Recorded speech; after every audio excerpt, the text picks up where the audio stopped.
I think NATO can walk and chew gum at the same time. I do not think that we can relax and move our attention away from Russia. Moving Trump, and I don't even want to think about what could happen to the United States and to the Transatlantic Alliance if Trump is not removed. We have new realities in Europe. We have new realities on a global scale.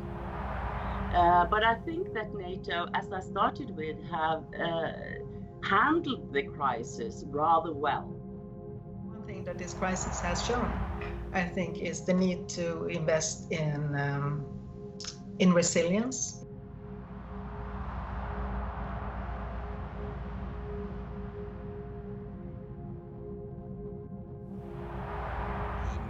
It's going to be difficult. It'll be a huge political challenge for the future of the alliance under a Democratic administration is for Europeans to demonstrate their seriousness about defense. At the same time, I think the institution could do a favor to itself by getting out in front of this idea of redefining security. I think the people on both sides of the Atlantic are already in the process of redefining security. And that means including things that are not military threats, but are in fact threats that are non-military challenges, and that we are seeing in this virus. Just brought it home to everyone. Frankly, you may recall that in the early 2000s, I wrote about a new cooperative arrangement between the United States and Europe that focused on the non-military challenges to security. This is an opportunity to renew that discussion. It was in the context that was called comprehensive security. Now we have a real case in which an aspect of security is being challenged that has nothing to do with Russia or China, even though they still are there and still pose challenges of their own. So there's an old saying in the United States, which is, I can walk and chew gum at the same time. And that's what I would say in this case about NATO. I think NATO can walk and chew gum at the same time. I do not think that we can relax and move our attention away from Russia.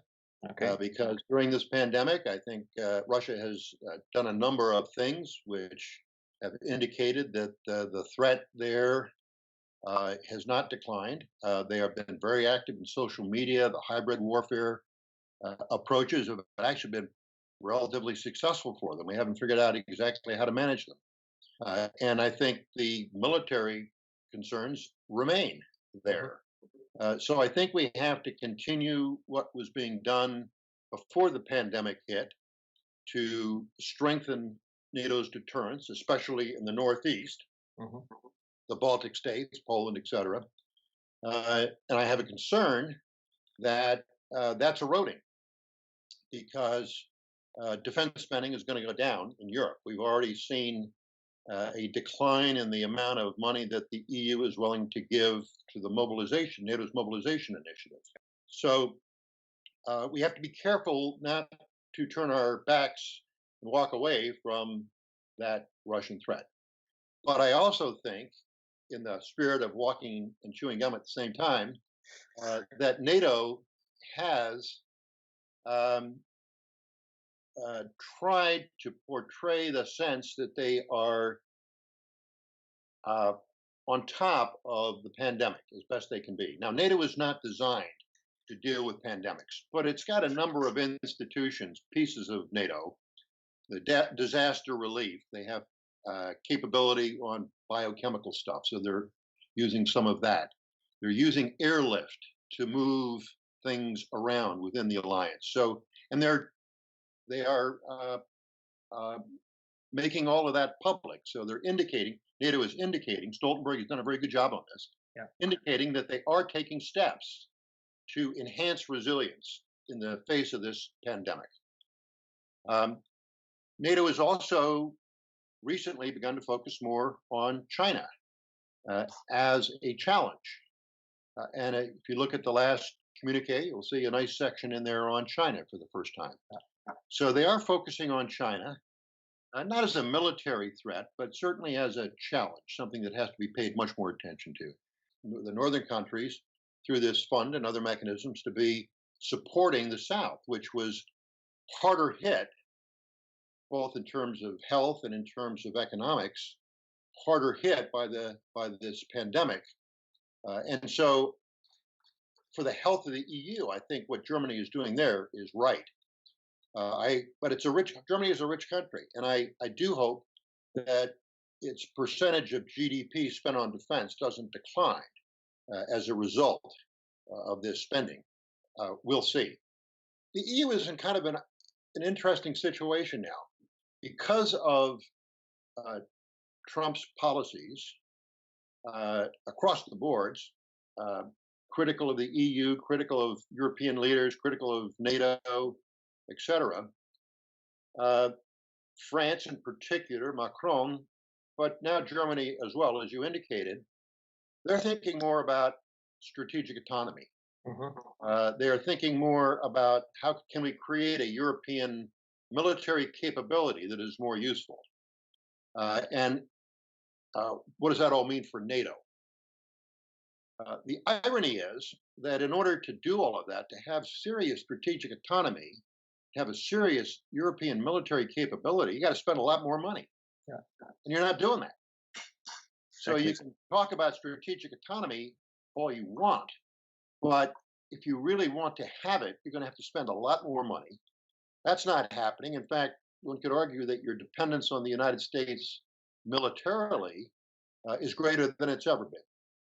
So you're kind of in a dilemma in Europe there. You want to, because of, you want to get away from Trump's policies a bit. You want more strategic autonomy, but you're not spending the money to actually be able to do it.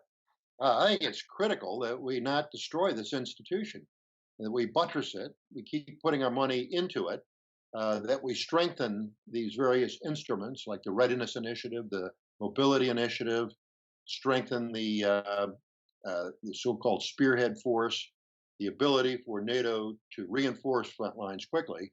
This is all critical now to the health of the alliance, as well as its ability to demonstrate that it can be resilient and project resilience in the context of the pandemic. But I think that NATO, as I started with, have handled the crisis rather well. They are there as a military organization. They have continued their operations, and they have continued to strengthen their deterrence and defense and improve the reforms of NATO as had been decided upon before. And on the other hand, they have been and played an active role in fighting COVID-19 by delivering aircrafts that deliver medical equipment. They have also been taking care of the partner countries and also the countries where they have a military staff. Which have been tested and they have controlled the infection or the COVID-19 problems. So I think they have managed rather well. But of course, NATO suffers from the lack of American leadership and also the split between Europe and the United States. I think that certainly China is rising, growing, and profiting on this crisis, very much also because the United States has handled it very bad. I think that NATO should not send their ships to the South China Sea. But the role of NATO in relationship to China is to strengthen the European pillar inside NATO, both with capabilities, try to get some kind of unity, and build a capability that they can face Russia, handle Russia alone. Without the United States permanently in Europe, because the United States is overstretched, both economically and politically very polarized at the moment, and it cannot balance both China in the South China Sea and in Asia, and Russia in Europe. So I think the main outcome of this crisis should be a serious debate on how can the European allies really stand up for their own security. They have to take care and deter Russia alone, and they also have to take care of, like it or not, the Middle East, North Africa, our near abroad. So I guess the first thing I'd say is there is probably a general consensus, bipartisan consensus here, that we should not drop the 2% guidelines. They have been useful in increasing European defense spending. They're an important marker. But I think President Trump and Vice President Biden would have different approaches to how you implement it next year and beyond. I think President Trump is very much wedded to the 2% as a metric. I think Vice President Biden would probably not walk away from it, but he would probably be looking for some other metrics as well, which might be more valuable. Output metrics. Is whatever money being spent to enhance capabilities, to enhance readiness, to go forward with NATO operations side by side with the United States, like in Afghanistan or elsewhere. So it's not just spending up to a certain level. I think the 2% metric has been pretty effective so far, but if you continue it blindly, it can be counterproductive too. So I think it's important to see what nations are doing. I do hope the Netherlands spends more on defense. I'd like to see you at 2%, but I also care a great deal about what you do with the money and how you spend it. Well, I think it will be very difficult to stick to the 2%. I mean, for many countries, there will be an argument that with the economic recession that we see as a result of the coronavirus and the corona crisis, that there are other priorities that they must make, that several countries must make, in particular in the South. So I think that we'll see objections to this to the 2% goal, and the investment pledge that we made in Wales in 2014. And we've also seen that there are several projects and programs that have been downsized or cancelled or already.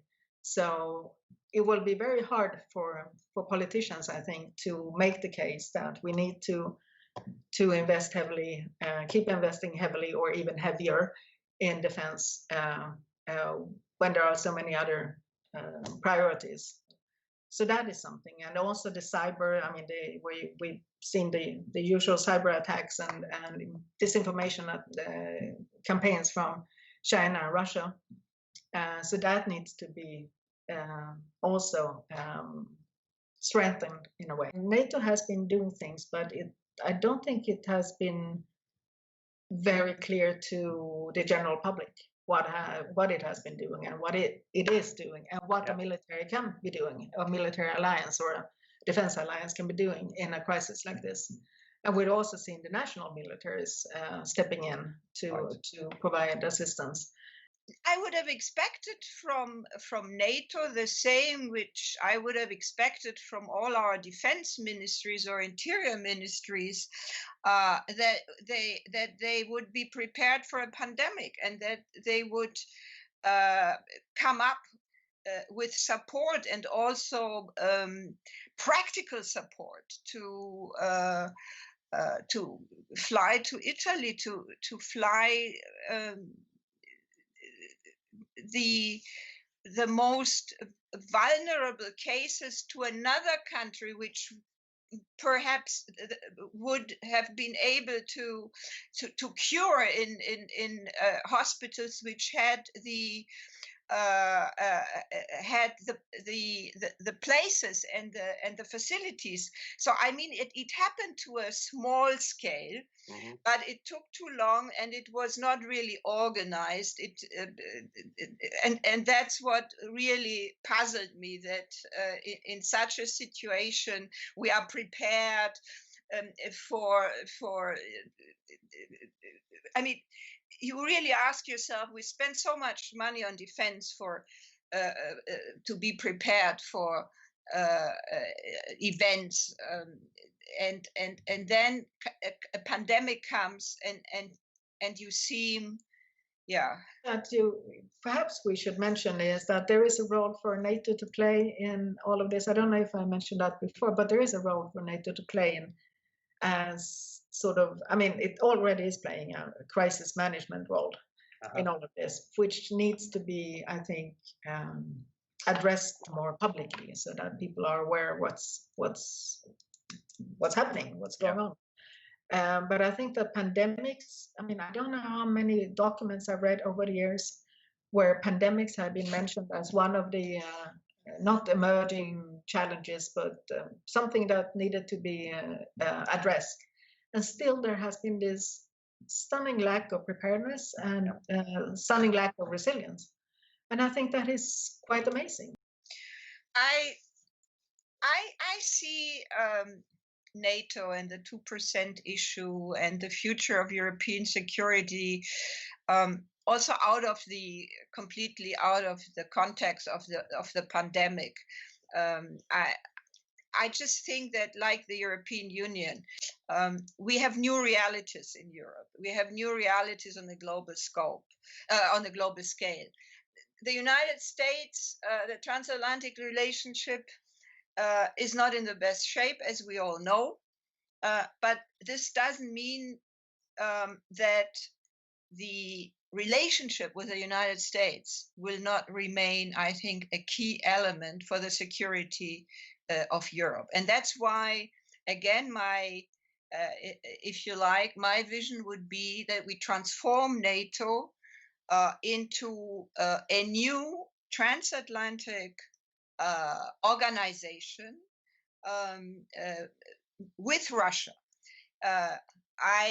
I don't think that we can safeguard and guarantee European security in the future without Russia, but also not without the United States.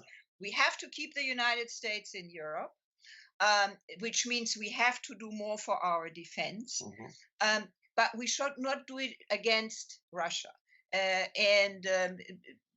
As previous German politicians, and I share their view again, it was Genscher, it was Kohl, it was Brandt. We really need a new Ostpolitik also towards Russia.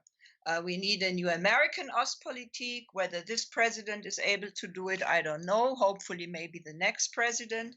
And we need a European Ostpolitik towards Russia. And Macron, again, was the first last year in Biarritz, shortly before the G7 meeting in Biarritz. He invited Putin to his summer residence, and they discussed a new European security architecture, which I think was a signal that for the other Europeans that we really have to think about the future of European security. And then he made his famous interview in The Economist about Article 5, which supposedly is not in place. I'm also not sure it is in place. Hopefully we won't see any testing. But that's why we have to think out of the box. Putin is not worse than Brezhnev or Khrushchev. I mean, we are treating Russia worse than during the Soviet Union. And as Kissinger said, we should not treat him like a demon. I don't see the diplomatic, strategic vision right now, but I also didn't see that a few years ago under the Obama administration, and I didn't see it also in the Bush Junior administration. And they were very much obsessed with the Middle East, but I mean, it was also clear to everybody who is dealing with foreign policy and security issues that the rise of China was coming. And I think that Washington for too long thought, oh my God, they have so many problems. It will take time. It will take time. And I discussed it with friends in the Bush administration, in the Obama administration, and I always got these answers. Oh, Margarita, this is going to take time. This was the answer. This is going to take a long time till they get there. But now they are there. So, but the answer has to come from Washington.